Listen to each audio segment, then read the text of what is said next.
अस्सलामुअलैकुम, आप देख रही हैं डॉन न्यूज। मैं हूं शुमाइला अरशद। हेडलाइंस आपने देखी। लाहौर में नदीम अफजल चंद ने अपनी रिहाइशगाह पर बिलावल भुट्टो जरदारी से मुलाकात के दौरान पीपल्स पार्टी में शमूलियत का ऐलान कर दिया है। इस पर बात करेंगे डॉन न्यूज के नुमाइंदे अदनान शेख से। अदनान, बताइएगा मुलाकात में और कौन कौन शरीक था और क्या फैसला हुआ है?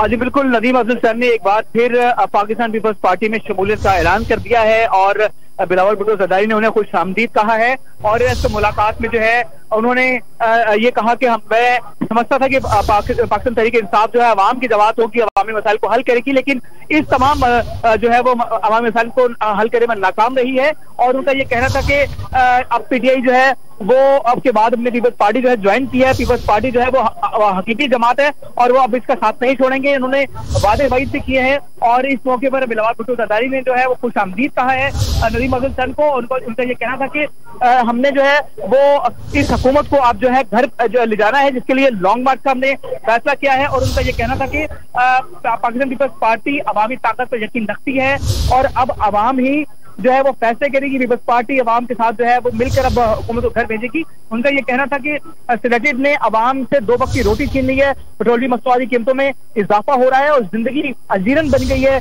अवाम की। तो लिहाजा पाकिस्तान पीपल्स पार्टी के जो चेयरमैन है बिलावल भुट्टो जरदारी, वो अब कुछ देर के बाद यहाँ पर मुश्तरका प्रेस कॉन्फ्रेंस करेंगे और इसके बाद जो है बिलावल भुट्टो जरदारी जो है वो नासिर बाग जाएंगे, जहाँ पे बहुत बड़े जलसे आमने वो खिताब करेंगे। जी अदनान शेख, आपका बहुत शुक्रिया अपडेट्स के लिए।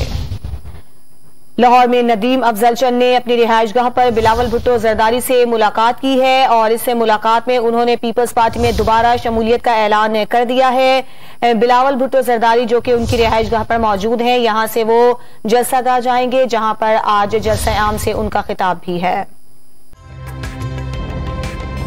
ताज़ा तरीन वीडियोस के लिए हमारा YouTube चैनल सब्सक्राइब करके बेल आइकन प्रेस करिए ताकि आपको मिले हर अपडेट सबसे पहले।